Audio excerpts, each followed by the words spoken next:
Bonjour à tous, merci d'être là ce matin dans ce nouveau webinaire d'expertise climat à destination des journalistes. Quelques mots sur notre association à but non lucratif, apolitique et financièrement indépendante qui vise à renforcer l'expertise scientifique dans le débat médiatique. Alors vendredi, la souveraineté alimentaire sera au cœur des mobilisations agricoles. C'est un terme très puissant parce qu'il parle à tout le monde. Protéger nos agriculteurs, garantir aux Français une alimentation saine et de qualité. Et ce n'est pas un mot nouveau, il est apparu dans les années 90, porté par des mouvements paysans internationaux.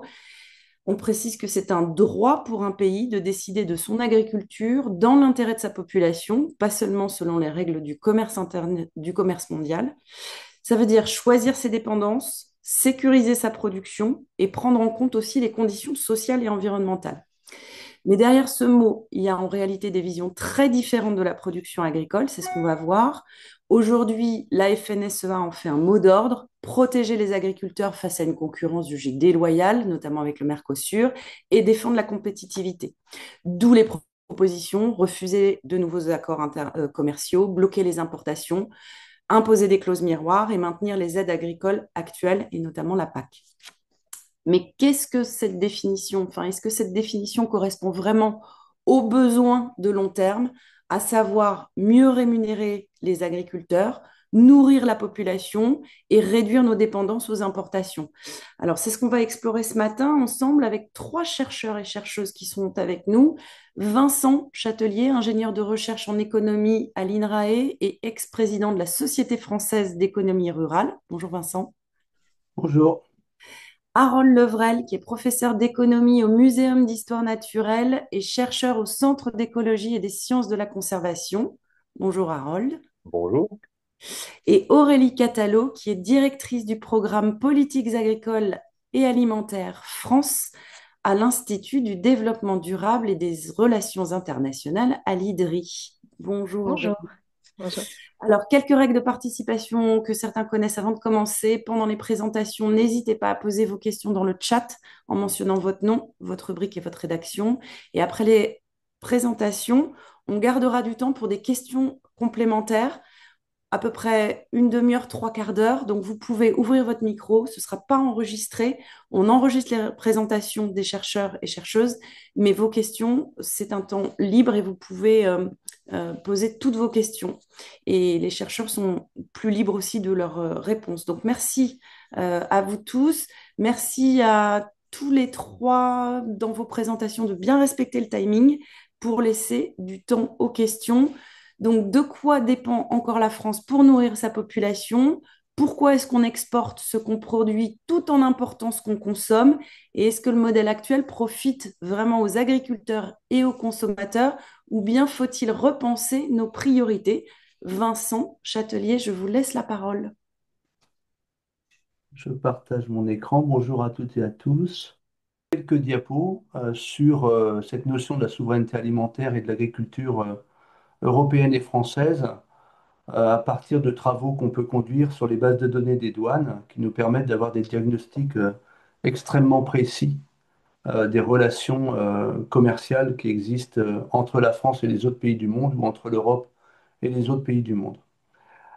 Alors, en termes de messages clés, le premier, c'est de bien considérer que les échanges internationaux de produits agricoles et agroalimentaires connaissent toujours une forte croissance. On n'est pas dans une période de repli.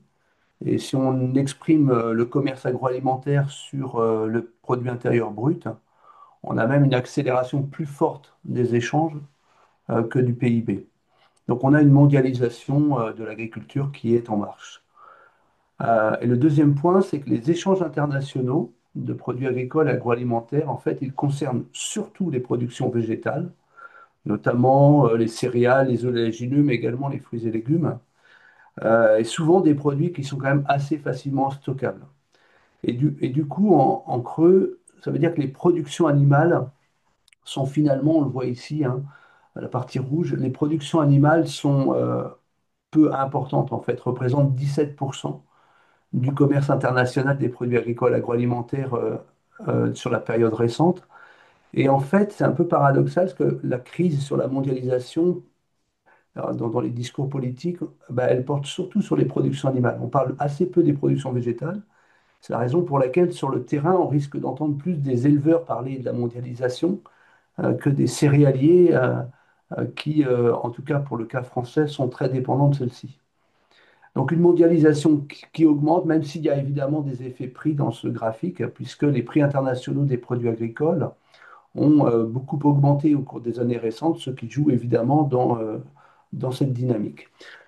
Autre idée force, à mon avis pas assez discutée en France, l'Union européenne est une zone économique qui est très nettement excédentaire en produits agricoles et agroalimentaires.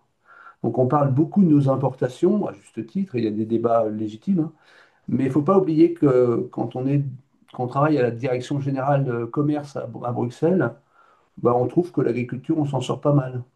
En fait, on a un excédent commercial et on est la deuxième zone économique au monde en excédent commercial, juste derrière le Brésil, d'où évidemment les tensions vis-à-vis du Mercosur. Puis l'autre idée, c'est que le solde commercial de l'Europe, qui s'améliore en fait, qui ne se détériore pas, en fait, il y a une augmentation des exportations qui est plus dynamique que l'augmentation des importations. Et donc ce solde commercial, bah, il se développe, alors pour ce qui est des produits animaux, sur la période récente, surtout grâce à un essor des exportations de produits laitiers et de viande porcine, même si sur cette production, on connaît un recul depuis quelques 2-3 ans. Donc là, le graphique qui positionne l'Europe, donc en bleu en haut, dans les soldes agroalimentaires internationaux. Donc aujourd'hui, on est le deuxième derrière le Brésil. Et ce qui est intéressant, c'est de voir qu'il y a beaucoup de pays qui sont devenus très lourdement déficitaires sur le plan agricole. Je pense à la Chine, qui est aujourd'hui un déficit de 143 milliards. Le Japon, qui l'a toujours été, et de façon beaucoup plus surprenante et parfois moins connue dans les débats, les États-Unis, qui sont devenus, qui ont creusé le trou en fait et qui sont devenus déficitaires sur le plan agricole agroalimentaire. Pour ce qui est du Royaume-Uni, évidemment, le déficit favorise beaucoup la relation commerciale à l'UE parce qu'on est un des principaux fournisseurs. Donc, dans la hiérarchisation des grandes zones économiques du monde, l'Europe est une zone très excédentaire sur le plan agricole. Et on voit ici avec la courbe verte qui est en fait le solde commercial de l'Europe. Donc, en gros, ce graphique bah, il compte beaucoup pour beaucoup d'Européens négociateurs, hein, des accords de libre-échange. Bah, ils disent que finalement, l'Europe s'inscrit dans une mondialisation qui a des échos assez positifs sur le plan commercial.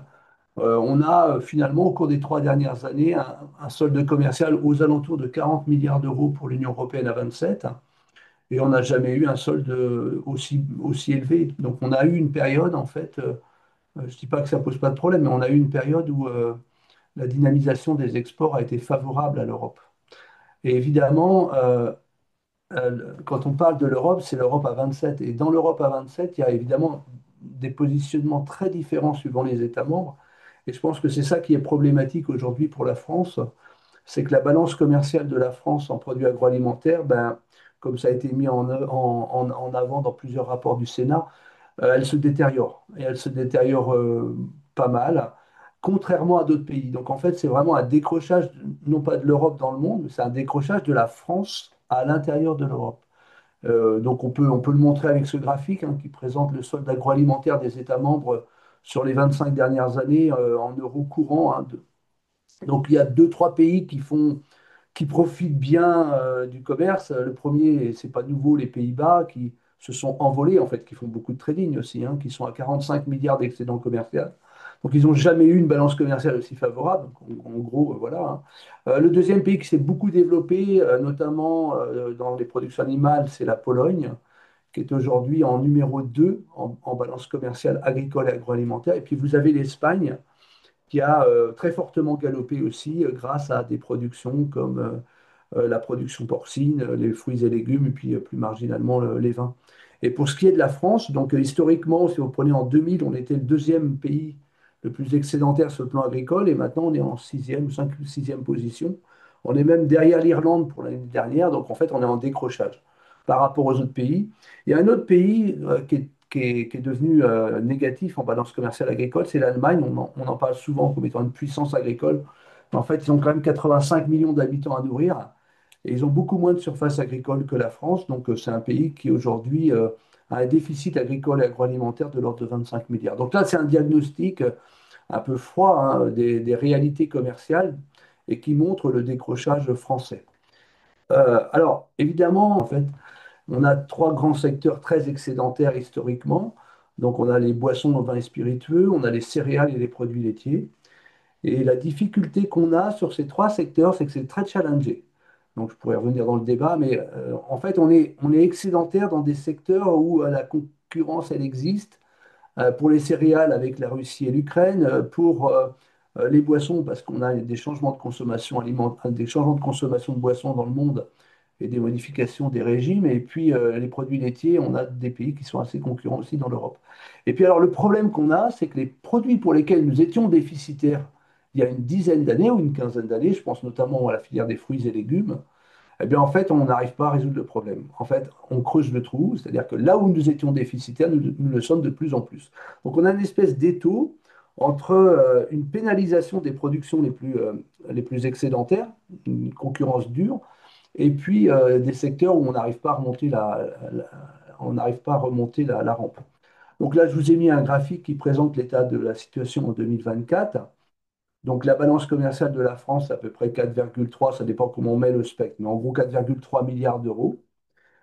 Cette balance commerciale, elle est très négative avec les pays européens et elle est positive avec les pays non européens. On a plus 8 milliards avec les pays non européens.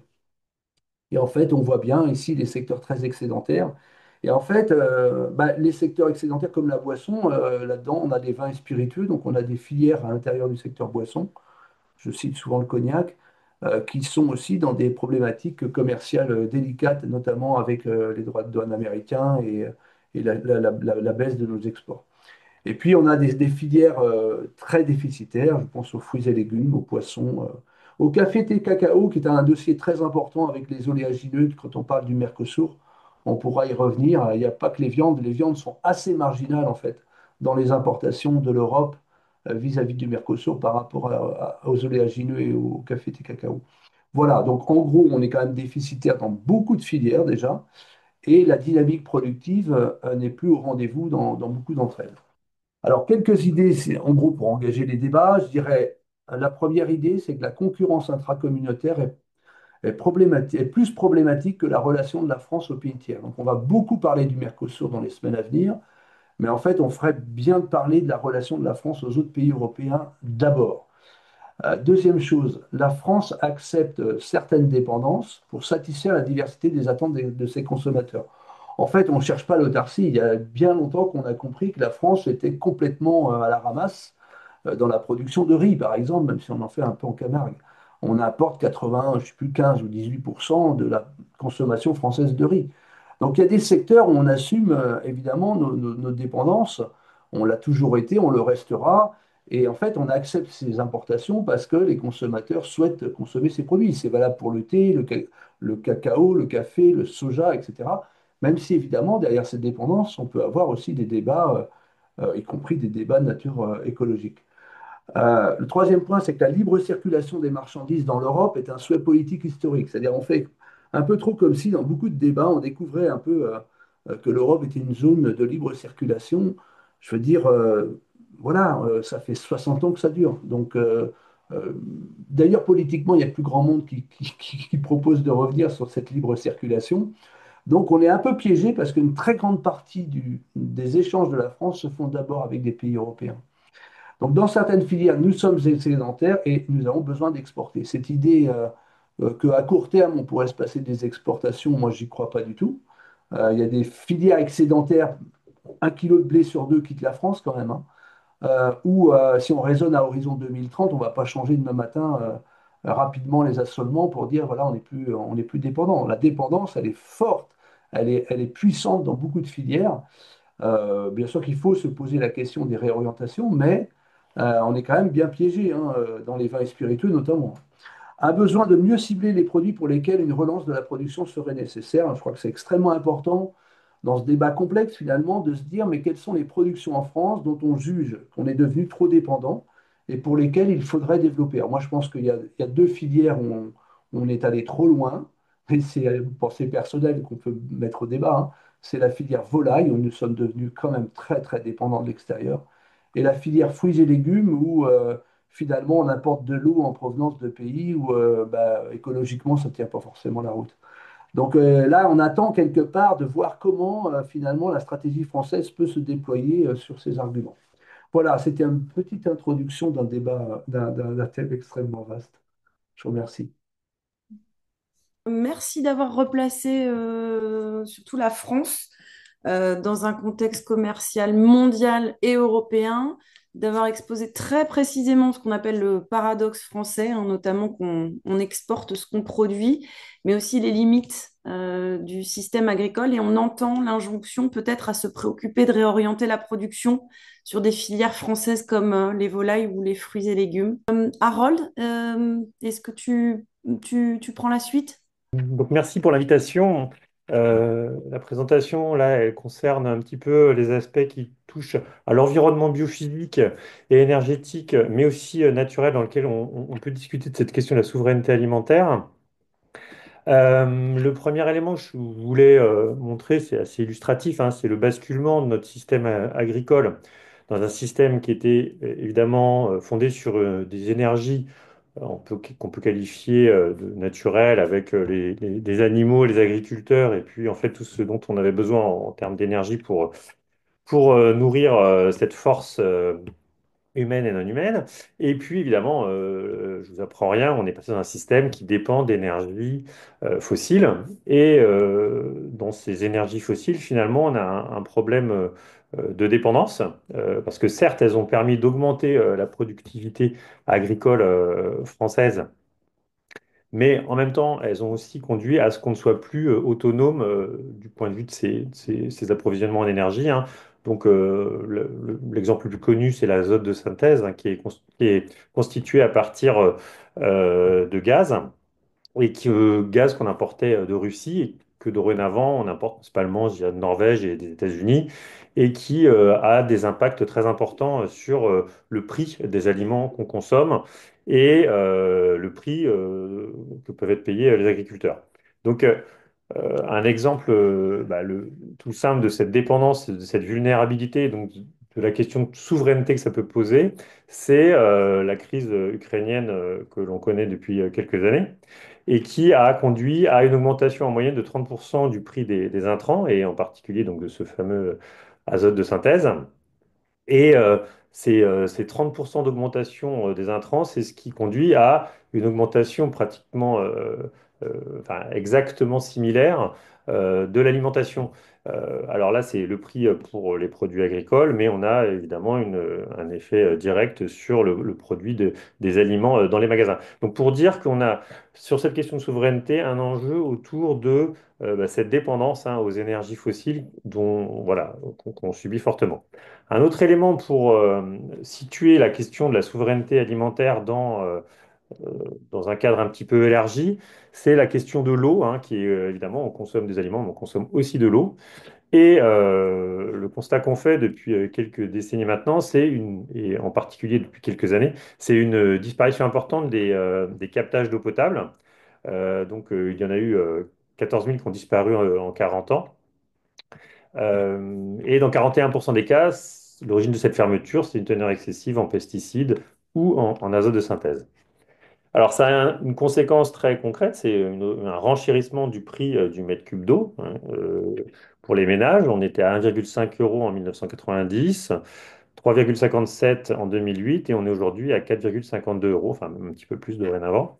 Ça, c'est vraiment lié à un coût du traitement de l'eau potable qui a fortement augmenté. On estime qu'on est autour de 1 milliard d'euros de dépenses par an aujourd'hui pour ce traitement. Et ça va fortement augmenter avec la présence des PFAS et aussi des métabolites dans l'eau de manière générale, qui en fait nécessitent d'avoir recours à des systèmes plus complexes de filtration de l'eau et notamment à l'usage de charbon actif. Or, le charbon actif, de la même manière, on l'importe hein, des États-Unis et de Chine pour potabiliser notre eau. Donc, on a aussi un problème de souveraineté sur notre eau potable hein, qui est en partie lié à un problème on peut dire, de pollution agricole hein, qui est lié au modèle très intensif. Alors, pourquoi j'évoque cette question de l'eau? C'est parce que quand on discute de souveraineté agricole, on parle d'écosystèmes qui couvrent 50% hein, de la surface du pays. et donc qui ont des conséquences forcément sur d'autres aspects.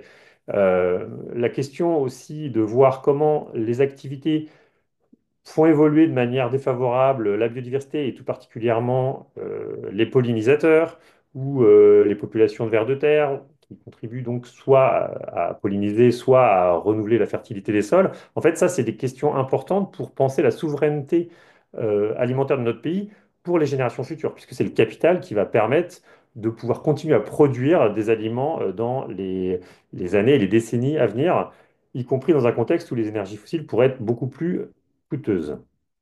Alors, dans ce contexte, évidemment, la redéfinition de la souveraineté, elle peut être envisagée à partir donc de besoins domestiques et pas forcément de besoins en termes d'exportation. Pas non plus du point de vue uniquement des aliments, mais aussi en prenant compte l'eau. Et puis j'ai envie de dire les écosystèmes dans lesquels ils s'inscrivent, dans lesquels s'inscrivent ces productions agricoles. Et pas seulement pour les générations actuelles. C'est ça qu'on essaye de faire valoir avec un certain nombre de collègues, c'est il faut une vision plus systémique et plus intergénérationnelle. Alors, est-ce qu'il y a des solutions? Parce qu'évidemment, une fois qu'on a dit ça, il faut voir s'il y a des possibilités de changement. Alors, une étude de l'INRAE assez récente et qui est intéressante de ce point de vue-là nous montre par exemple que réduction de pesticides n'est pas forcément synonyme de perte de rendement ou de revenus. Ici, vous avez un indice de fréquence de traitement euh, de pesticides et qui nous montre que en fait, il n'y a pas des relations forcément positives entre l'usage de ces pesticides et les rendements ou les revenus. Les points rouges, c'est les relations positives, les points verts, c'est les relations négatives, et les points jaunes, c'est les relations non significatives. Une des conclusions de cet article que je trouve très intéressant par rapport à ce qu'il nous raconte sur les possibles changements, c'est qu'on pourrait réduire de 42% l'usage des pesticides sans aucun effet négatif sur la productivité ou le revenu dans 59% des fermes qui ont été étudiées. Ici, c'était à peu près un millier de fermes. On a une autre piste qui est intéressante. Désolé, la figure est un petit peu complexe et par ailleurs elle est en anglais, mais vous avez sur la gauche le lien entre la diversification agricole et la production de certains services écosystémiques comme la fertilité des sols, le cycle des nutriments, le recyclage des nutriments, la séquestration de carbone ou la régulation de la qualité de l'eau, la régulation des espèces nuisibles et la pollinisation. En vert, c'est toutes les relations donc positives entre diversification et ces productions de services écosystémiques. C'est donc, on le voit, une relation qui est assez forte. Euh, sur la partie droite, ce sont concrètement de quel type de diversification on parle. Alors, il y a les amendements, il y a les pratiques en termes de diversification des cultures, etc. Donc, vous avez beaucoup de choses qui sont disponibles. Et ça, donc, clairement, ça pourrait nous apporter de la souveraineté alimentaire et de la souveraineté dans la manière dont nos écosystèmes fonctionnent pour appuyer la production agricole dans la durée. Cette figure, elle est aussi un tout petit peu complexe, mais elle nous raconte quelque chose, c'est que la stratégie win-win, hein, c'est-à-dire celle où on peut augmenter la diversification, enfin, des pratiques, à la fois pour le bénéfice des services écosystémiques, mais aussi pour augmenter la production dans les exploitations, et ben, en fait, cette stratégie win-win, elle est largement dominante. On a une relation positive entre eh bien, augmentation des services écosystémiques et augmentation de la production agricole grâce à une plus grande diversification des pratiques. Un élément, et ça, en tant que professeur au Muséum national d'histoire naturelle, je ne peux pas ne pas l'évoquer, hein, qui est très important, c'est que la biodiversité, c'est aussi un allié. On évoque souvent les traitements pour lutter contre des parasites, mais en fait, ce que l'on constate, c'est que la biodiversité, c'est aussi souvent associé à une meilleure régulation des nuisibles et donc finalement à une augmentation de la productivité des terres agricoles. Alors, en conclusion, il nous semble, avec un certain nombre de collègues, que la puissance publique pourrait appuyer une transition visant à augmenter notre souveraineté alimentaire à partir de différentes actions. Évidemment, protéger les agriculteurs français de règles commerciales inégales, et tout particulièrement lorsqu'elles conduisent à mener des pratiques qui sont nocives pour les écosystèmes agricoles. Aider les maraîchers, les éleveurs ovins et les producteurs de fruits qui connaissent, aujourd'hui ça a déjà été dit à l'instant, une situation finalement qui fait qu'on en importe plus de ces produits qu'on en exporte. Et de ce point de vue-là, on a besoin de subventions qui soient plus uniquement indexées sur des surfaces, mais qui soient aussi indexées sur des formes de production très particulières, des filières très particulières. Une incitation à la diversification des cultures. Là, de la même manière, il faudrait passer de système de subventions orienté sur la production, disons les surfaces, à des subventions qui soient un petit peu plus orientées vers la diversification des pratiques. euh, et donc inciter à l'adoption de pratiques qui permettent en partie de s'émanciper des énergies fossiles et des produits de synthèse qui sont utilisés comme intrants. Et qui, in fine, hein, c'est notre propos, conduisent à améliorer la qualité des sols, à maintenir, augmenter les pollinisateurs et la fertilité des sols pour, voilà, comme vous l'avez bien compris, penser la souveraineté dans une perspective beaucoup plus systémique et de long terme. Et pour terminer, le problème qu'on constate aujourd'hui, c'est que les subventions, elles ne sont pas calibrées pour orienter l'agriculture dans cette direction et que l'exemple de la loi du plomb est typique de débats qui nous semblent passer complètement sous silence ces sujets qui sont centraux pour l'avenir de la souveraineté alimentaire française. Merci d'avoir effectivement pointé ces dépendances cachées, notamment énergie fossile, donc les intrants.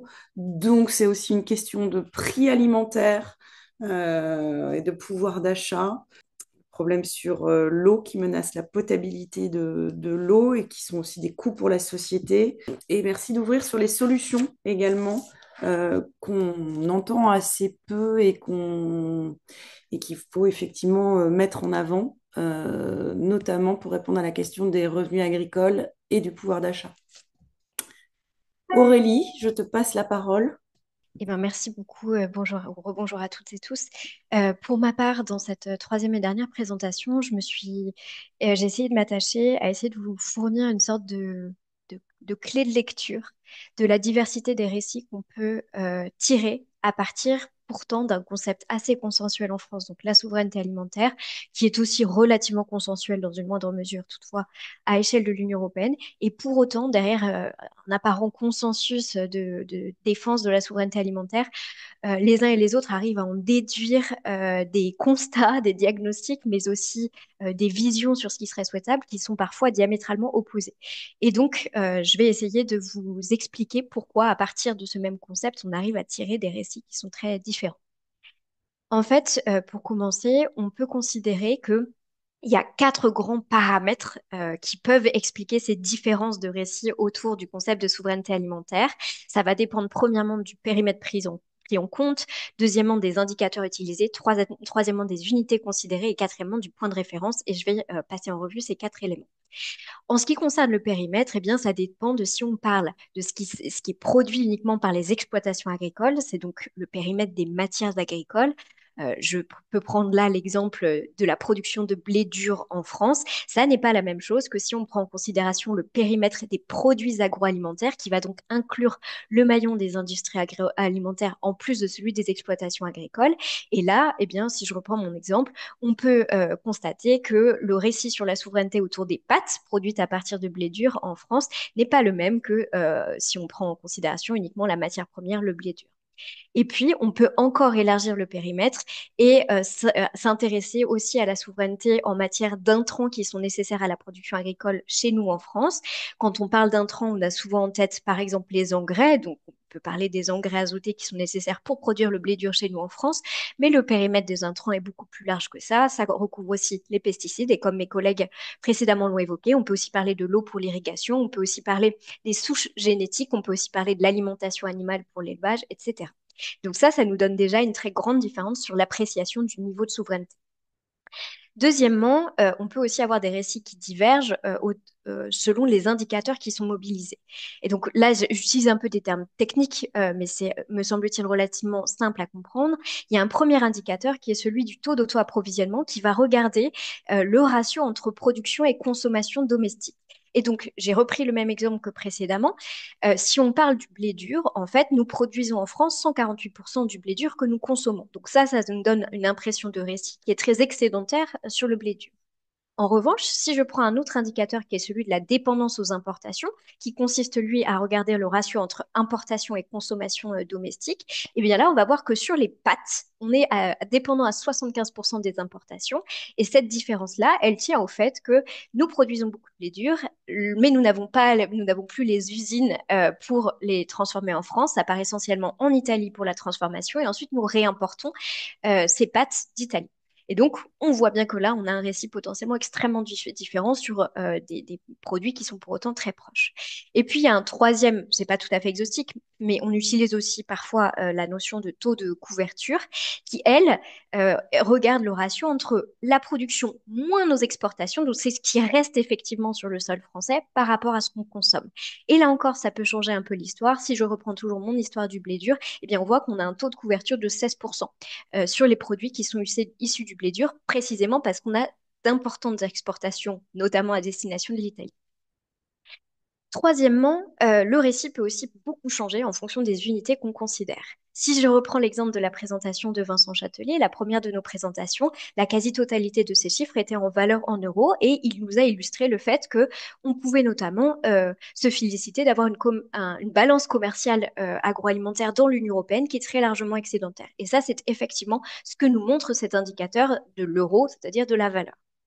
Si on reprend un autre indicateur relativement communément utilisé également, qui est l'indicateur du volume, donc qu'on va exprimer en tonnes ou mégatonnes, et bien là, on peut avoir des récits qui sont un peu différents. J'ai pris un exemple un peu aléatoire, qui est de dire que les exportations en volume, du coup, les importations, excusez-moi, en volume de blé de l'Union européenne ont pas mal augmenté entre 2023 et 2022. Donc ça, déjà, ça nous donne une image un petit peu différente.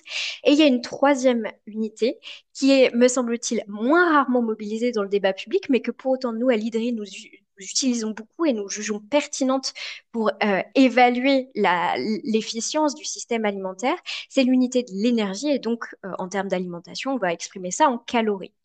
Et quand on regarde ce qu'il en est à échelle de l'Union européenne, eh bien cette unité-là, elle nous montre qu'en réalité, l'Union européenne est importatrice nette de calories, principalement en raison d'un déficit protéique. Et donc ça nous raconte une histoire qui est assez différente, par exemple, de l'histoire de la balance commerciale exprimée en euros. Tous ces chiffres sont tout autant vrais les uns que les autres, mais c'est juste que on peut leur faire dire des choses différentes et de là, on peut potentiellement en tirer des constats et des besoins d'évolution qui sont parfois assez diamétralement opposés. Pour terminer, il y a aussi la question du point de référence qui peut un peu changer la donne. Le point de référence, j'entends par là le pas de temps auquel on va se référer. Parfois, les récits sont posés à date, aujourd'hui. Donc là, j'ai pris un exemple. On peut parler du récit d'une France qui a des rendements en blé qui sont parmi les plus élevés d'Europe aujourd'hui. C'est effectivement le cas. Mais si on regarde, si on considère ces rendements en France par rapport à ce qu'ils ont été hier, eh bien là, on se rend compte qu'en réalité, ces rendements en blé, ils plafonnent depuis quasiment 30 ans en France. Et donc ça peut nous interroger. Et puis, si on se projette de, à demain et qu'on regarde demain par rapport à aujourd'hui, eh bien là, notamment à l'aune des éléments mis en avant par Harold tout à l'heure, on sait qu'on a des menaces qui pèsent sur les rendements, notamment en blé en France, en raison notamment de facteurs environnementaux. Et ça nous donne du coup une, une perception beaucoup plus nuancée que le seul point de référence d'aujourd'hui. Alors, est-ce que face à ce constat-là, la logique du produire plus, qui est une réponse qu'on entend relativement communément dans le débat public, est une réponse pertinente? Eh bien, pour partie, oui, parce qu'il y a bien des produits sur lesquels il y a un intérêt en France à augmenter les volumes de production. Mes collègues ont déjà cité quelques exemples. Moi, j'avais pris l'exemple des légumineuses, c'est-à-dire, par exemple, le soja pour l'alimentation animale ou les lentilles pour l'alimentation humaine. Ça, c'est très consensuel en France de dire qu'il faut qu'on en produise plus. Néanmoins, est-ce que la logique du produire plus appliquée à tout a du sens? Eh bien, pas vraiment. En fait, elle n'est pas vraiment possible d'abord, et puis elle n'est pas vraiment souhaitable non plus pour la souveraineté. Pourquoi ça? Eh bien, déjà parce que la surface agricole de la France n'est pas extensible. Donc, dès lors qu'on va considérer l'intention de produire plus de certaines choses, il va falloir que ça se fasse à la place d'autres productions déjà en place. Si je reprends mon exemple des légumineuses, ça se fait sur des champs, donc dans des grandes cultures. Faire plus de légumineuses va vouloir dire faire moins d'autres grandes cultures, par exemple moins de colza. Et donc au global, on ne va pas pouvoir produire plus de tout rien que pour cette raison. Deuxième élément, il faut se poser la question de peut-on seulement produire plus en France? Et là, la réponse est assez nuancée, du moins en France métropolitaine. Il y a pas mal de paramètres qui font qu'on a peu de marge de manœuvre pour significativement augmenter nos rendements sur les productions végétales et la quantité de viande ou de lait ou d'œufs produits pour les animaux. C'est possible dans certains territoires et avec certaines conditions, mais globalement, on ne pourra pas en France augmenter significativement les rendements, d'autant plus dans un contexte d'exacerbation du changement climatique. Et puis, troisième élément, est-ce que c'est vraiment souhaitable pour la souveraineté de chercher à produire plus de tout? Eh bien, pas vraiment, parce que euh, pour augmenter les volumes de production sur certaines productions, on va devoir augmenter nos importations des intrants qui sont requis pour ces productions domestiques. Et parfois, ça produit un bilan pour la souveraineté globale du pays qui n'est pas positif. J'ai pris l'exemple là du poulet. On est effectivement très déficitaire en poulet en France, mais aujourd'hui, le poulet français est très largement nourri à base de soja importé. Et donc, pour produire plus de ce poulet relativement standard en France, il faudrait qu'on augmente significativement nos importations de poulet. Or, un poulet, ça consomme plus d'aliments que ça ne produit de viande. On parle d'indice de consommation, en termes un peu techniques. On a sur le poulet standard en France un indice de consommation qui est, je crois, autour de 1,6, 1,64. Ça veut dire que pour produire 1 kilo de viande de poulet, il va falloir donner au poulet 1,64 kg de nourriture. Et donc, plus on va vouloir produire de kilos de poulet, plus on va devoir donner d'alimentation animale à ce poulet-là. Ça va donc nous conduire plutôt à une exacerbation d'un déficit protéique et calorique. Donc, d'un point de vue de la souveraineté alimentaire avec un périmètre large, ça n'est pas forcément une opération qui est si pertinente que cela. Pour terminer, quelles sont les pistes qu'on peut quand même esquisser pour améliorer la souveraineté alimentaire de la France? Eh bien, d'abord, au maillon des exploitations agricoles, à l'IDRI, nous aimons bien mobiliser deux concepts qui sont celui de la circularité et de la diversification, qui permettent de répondre à pas mal des enjeux de la souveraineté. Par circularité, on entend le bouclage des cycles physiques, et notamment le cycle de l'azote qui est essentiel dans la production agricole.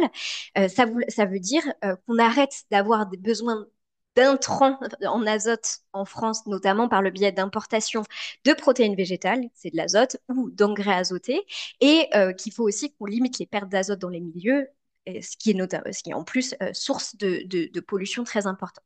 Donc la circularité, notamment sur le cycle de l'azote, si on le reboucle le cycle, ça nous coupe de nos dépendances aux importations sur l'azote et c'est très intéressant. La diversification des productions, bah, ça va vouloir dire produire plus de certaines choses sur lesquelles on est déficitaire et sur lesquelles on juge que c'est pertinent d'augmenter nos volumes de production, ce qui va se faire au détriment d'autres productions, mais ce n'est pas forcément un drame pour le taux d'auto-approvisionnement français, puisqu'on a des marges de manœuvre excédentaires sur un certain nombre de productions. Et avec ces deux concepts, circularité et diversification, on touche un peu du doigt la raison pour laquelle on parle de nécessaire moins et mieux sur la production d'élevage en France.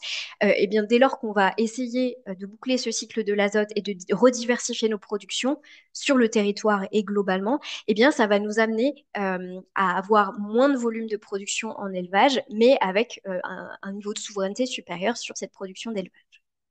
Ensuite, la question de la souveraineté, elle se pose aussi sur les maillons suivants, sur les filières agroalimentaires. Si on ne veut pas juste importer plus en changeant notre offre agricole sur notre territoire, eh bien, il va falloir modifier aussi ce qui est traité par nos industries agroalimentaires et l'évolution de nos régimes alimentaires. Ce ne sont pas des petites questions, j'en ai bien conscience, mais je les mentionne ici juste très rapidement pour terminer. Et puis, ce que réclame de manière assez consensuelle la profession agricole dans sa diversité, c'est aussi une nécessaire mise en cohérence entre cette évolution de ce qui est produit et consommé en France avec nos politiques d'échange avec le reste du monde, d'échange avec le reste de l'Union européenne, c'est les politiques du marché intérieur, et les politiques commerciales qui concernent le commerce avec les pays tiers. On a besoin de cette mise en conformité afin de ne pas demander aux agriculteurs français des choses qui seraient un peu mises sur le tapis par le biais d'importations qui ne correspondent pas à ces mêmes exigences et ces mêmes standards. Excusez-moi d'avoir débordé de 2 minutes, j'en ai terminé. Merci d'avoir présenté les différents récits avec des exemples précis. On aime les pâtes et les poulets qui sont présents dans le débat. Ça nous éclaire pour comprendre les prismes et prendre un peu de hauteur sur les revendications agricoles. Merci d'avoir déconstruit quelques idées, comme il faut produire plus, donc ce qu'on peut entendre, laisser nous produire plus, l'accent qui est mis par la FNSEA, notamment sur la compétitivité. Et donc, merci à tous les trois d'avoir exposé les chiffres, les notions et les pistes de solutions qui invitent finalement à questionner le modèle, entre guillemets, les modèles agricoles et envisager des adaptations et permettre une transition. Et pour les journalistes aussi, questionner, mettre en avant voilà, quels produits manquent vraiment à notre souveraineté, interroger les filières, fruits et légumes, volailles, quel coût caché du modèle intensif, est-ce qu'on paye des pollutions, santé, et comment euh, on peut transitionner pour sécuriser nos approvisionnements à long terme. Voilà, donc merci.